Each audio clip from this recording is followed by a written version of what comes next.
This Shotcut audio shake effect tutorial makes the screen move to the audio beat just like this. Let's head over to the computer and get started. So to start, I have added a clip to the playlist and then I have dragged it into the timeline.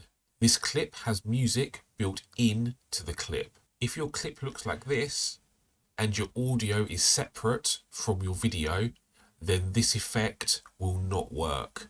So first of all, you'd have to export this and then drag it back into Shotcut so you can then apply the effect correctly.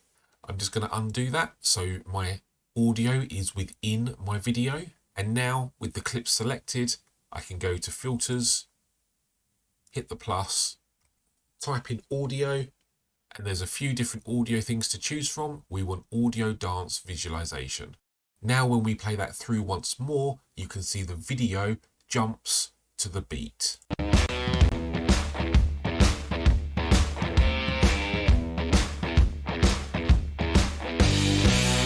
And you can play around with any of these settings to create slightly different effects. Let's imagine that we wanted the oscillation to be a bit higher and the zoom to be a bit more.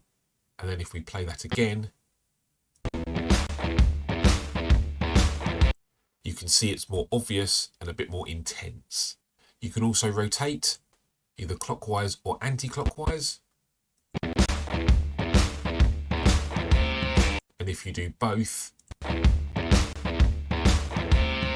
then it will go pretty crazy. Play around with the settings yourself to get the exact effect that you're looking for. And if for any reason your clip is not moving, then you may have to save and come out of Shotcut and reopen it again. Sometimes the effect doesn't apply properly. And if it's still not working after that, then have a look at the threshold just here. Come up to your audio and have a look at what audio levels things are playing at. As you can see, mine top out at about 35. So at 30, that threshold is fantastic.